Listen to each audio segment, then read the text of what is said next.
Hey everybody, my name is Riley Tucker. Today, I just wanted to make a quick video, how to become a firefighter, the best way I think that you should do it, and that would be through the military. That's how I've done it. So we'll get into all that. This video, it's not gonna be all professionally edited or anything like that. I just don't have time anymore. I have a really crazy goal that I'm trying to accomplish right now. It's taking up most of my time. I haven't been able to make videos. So the best way for me to still make videos and get, the information that I have out there is to just film it and put it out there and just do the best I can. So if you are into like military, like operating vehicles, stuff like that, give me a follow, subscribe, because right now I'm documenting a whole year through reels of what it's going to take to accomplish this goal. I don't want to say what that goal is quite yet, so go subscribe and check it out and follow me along to see if I can accomplish this. So this is going to be based on my opinions, my personal experience, because I've gone through it. As you can see, I'm wearing stuff. I just got off shift this morning. So this is how I think you should become a firefighter if that's what you're looking to do. So let's start from the beginning. Back in 2020, in February, I enlisted in the United States Air Force, more specifically the Air National Guard. Remember that is key, Air National Guard, and I'll tell you the difference right now. You have active duty, which is typically a 4-year contract, maybe a 6-year contract, where you get a job and you go out and you do military every single day for the next 4 to 6 years. You get stationed somewhere, which is a cool life. I maybe at a different time in my, if I would have came right out of high school, maybe that was the way to do it. But I joined at 23, and the best way for me to do it was doing it through the Guard. You'll also hear about the Air Force Reserves, which is similar, still a great way. The Reserves and the Guard are very similar. So when I'm talking about the Guard, you could also do this with the Reserves if that's what's closest to you. So you're gonna find a Guard unit that's near you. The Air National Guard allows you to work 1 weekend a month, and then there's generally some other trainings throughout the year, usually like 2 weeks of extra days that you can do. Some of them it's all together in the 2 weeks. Sometimes you just do random. Sometimes if you love it or you want to make some more money or you need some more training, you can do more days if they have that available. You still go through basic training like everybody else. You still go through tech school, all that. But the key is that when you get back from your training and you've done your mess orders at home, you'll then just go back to your normal civilian life, 28 days out of the month, and then usually 1 weekend a month, usually at the beginning of the month, a Saturday and a Sunday, you'll go in for what's called drill. And you'll go in with your unit, you'll train, you'll be performing your job, whatever they have you doing. So the reason why I think this is the best way is because you can get into the Air Force, you can get the benefits of the military, the insurance, the education, if you're trying to go to college or do other things, but you'll also get the education of the fire training, which will set you up really well. So here's how I did it. Here's a little bit of my story. So like I said, I enlisted in February of 2020. I had to wait a while to go to basic training. I didn't go till September of 2020 because of COVID. That's just how it was. It was hard to get there, lots of stuff. A lot of people at basic, like having that many people together with COVID, it was just a nightmare. I got to basic in September of 2020, graduated in November of 2020, and usually you'll go right to your tech school after that. They didn't have slots for me, I think, again, probably because of some COVID stuff. So I actually went home for 5 months. I didn't really do any military stuff for 5 months. I went to the drills and I was in what's called student flight because I didn't have my job yet. And so after that 5 months, April of 21, I went to the Fire Academy. This is the DoD Fire Academy that's in San Angelo, Texas. And I was there from April of 21 till October of 21. And normally it's only 3 months. The reason I was there longer was, again, because of COVID. The total school took me like 3 months, but there was delays getting me started. I was almost done, and then one of my instructors got COVID, so we had to quarantine and then get a class date again and finish the rest. Like, it was just a nightmare. So should only be 3 months. So if you're gonna go through this, your total time from when you enlist to actually like having your training done, is your initial training done, is 5 months. 2 months for basic, 3 months for your tech school through the fire academy, and then you'll get back home. And then from there, once you get back, you'll generally do another set of orders called messed orders. It's basically like on-job training. Now you get an opportunity to get with your unit and start learning and applying the things that you learned at the fire academy. You'll do upgrade training, and that's essentially the training that you'll do to learn how to drive the trucks now. So you didn't do that at tech school. Tech school was the Firefighter 1, Firefighter 2, hazmat awareness, ARF, aircraft firefighting, and then once you, so when you get back, you're going to be doing the driver training portions. You'll get your certifications on pumper, mobile water supply, ARF, and possibly even like an aerial apparatus if you guys have that at your station. We didn't, but yeah, so I have those 3, and you'll do those for generally like, I think it's like, it just depends on the year, depends on units, but I think it's like 90 days, might be a little more than that.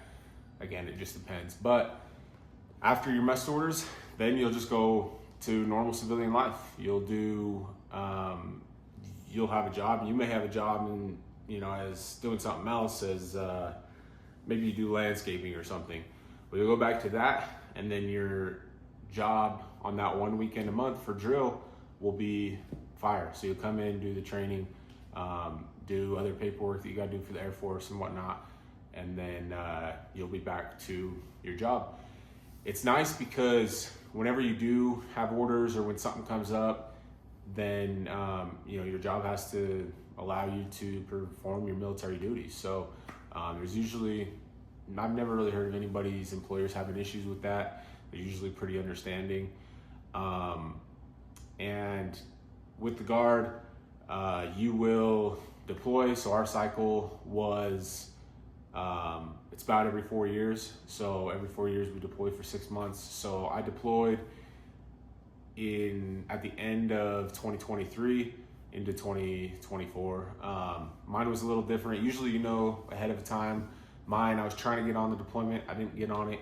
And then at last minute, there was a guy that had some stuff come up. He couldn't come, or he couldn't go. So I volunteered to go. I got a really awesome setup. I was going somewhere that everybody else weren't. They were supposed to go to Iraq. They ended up in Kuwait.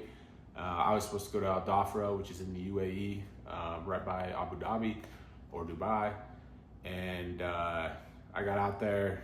I was waiting in Qatar for a little bit at the deed. Got the call that my assignment changed, so I ended up in Saudi Arabia at PSAB, and it was a phenomenal experience. So you still get to travel. You get to do deployments, other TDYs, like other short kind of mission things. I've been to Wisconsin, doing some firefighting stuff for like a week, filling in. I've been to Travis Air Force Base out in California, doing some training. Yeah, there's plenty of opportunities to travel. I've been to Texas multiple times for training.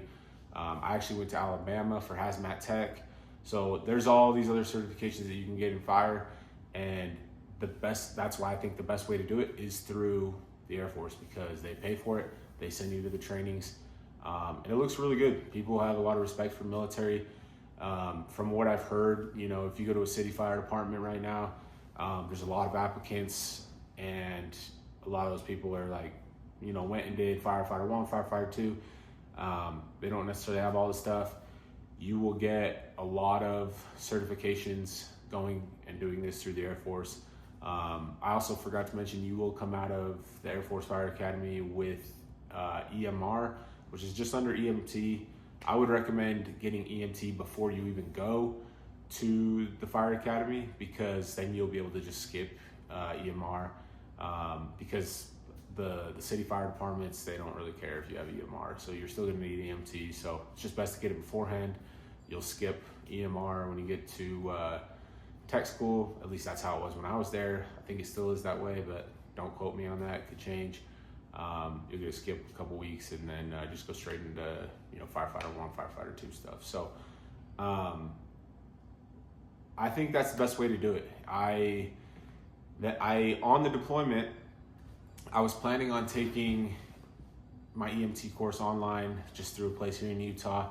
As soon as I got out there, the first day they told me next week they were starting an EMT course. So I was like, all right, cool. It was paid for, so I just dropped the other one here in Utah. I had only put like $100 down to start it. I just stopped doing it so I didn't have to pay for it. I did the one through the Air Force. They were teaching us on shift, some of the guys who were certified, and I was able to get it in like 2.5 months. I got my EMT while I was deployed. They paid for it. I did 2 other college classes because the Air Force paid for it. And then when I came back from deployment at our fire station on base, we don't have any full-time like military people there. So it's not active duty, no like what's called active guard reserve or AGR positions. Who mans that station full-time is state firefighters. So there are a lot of guys who were in the military side of it, in the guard side of it, and they retired or they got out and they work there on base at full time. So you can essentially work there as a civilian on base full time and then still do your drill weekend. So you're doing military and civilian fire that way. You could go out and get a city fire job and then do your one weekend. You could get a federal firefighting job at some base. So like I'm at the Air National Guard base in Salt Lake City, Utah, which is at the airport, at the Salt Lake Airport. It's just on the east side by the General Aviation. But up at Hill, there's federal firefighters. So I could go up there and apply for that federal job, and I have all the qualifications. And a lot of people outside the military, they don't have that because they don't have ARF, or they may not have some other things. So, but if you're looking for a job, like a city fire job, it's phenomenal. You have this experience. If you've deployed, you'll have some cool experience there. And then like for me, mine was perfect because I applied for it. I had all the stuff. I had even more, like I had hazmat tech. I had ARF, which you need, and they wouldn't have to send me to it. So it just worked out really, really well, honestly. I'm so happy. My schedule right now, I just got off this morning, but my schedule, I love it. It's 48 on, 96 off. So 2 full days on and then 4 full days off. So we go in at, let's say today it's Friday. I went in Friday at 7. Then, I'd sleep overnight Saturday and then sleep overnight Sunday or Saturday night. And then I would get off Sunday morning. So 2 full days, then you have 4 days off. It honestly feels like, I feel like I have a part-time job, but I get paid full-time for it. You have plenty of time to spend with your family or go on trips. People will go on like little getaways, like every 4 days off. Have a side hustle, have a business. Lots of fire guys do that too. So it's awesome. I think I get paid pretty well for the situation I'm in. And it's been a huge blessing. So I hope that answers your questions you may have. Let me know in the comments what else you have. I actually I went through all that. I do work full-time fire civilian, but I actually just left the military side of fire, which was a hard decision for me. I honestly think it's one of the best jobs in the Air Force besides maybe being a pilot. The deployments as a firefighter is awesome. The schedule on deployments is 48 on, 48 off. So 2 days on, 2 days off. I thought it was awesome. It was a little much. It felt like you were just like you were always packing up your stuff and going and coming back, because our station wasn't where we lived. It was like 20 minutes away on base. And so it just felt like we were moving and going a lot. And that's why this schedule that I have now as a civilian is like a breeze. 2 days on, 4 days off, because I did the 48s, and yeah, this just makes it a breeze. But I recently left the military side of it. Still do it full time on base as a civilian firefighter for the state of Utah. The reason I left is because I have this goal that I mentioned at the beginning of the video that I want to accomplish. I'm still in the military. I actually moved to a different squadron. I moved to what's called an operations squadron. Basically all the pilots are in that squadron. Lots of officers, there's intel, all these other things, but I am now in a job called aircrew flight equipment. So I changed over into that. I went to tech school again for that job in February of this year, 2025. Got back in April of 2025. Going to tech school as a prior service. Now that I've already been to basic and all that, I went as a prior service, got put in a hotel, had more freedom than the new guys from basic. I already went through that stuff, so I didn't have to go through it again. But tech school was honestly easy. I'll probably make a video talking about aircrew flight equipment since that's my new job.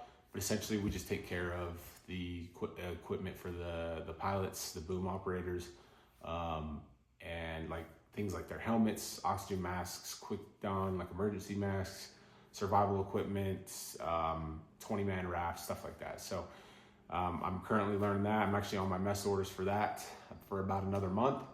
And then the reason why I went to that squadron is because it's part of my overall goal. So follow along and see, you'll see what I'm up to. And I hope this was helpful. Let me know if you have any questions and I'll clarify to the best of my ability. So thank you guys. Have a good one.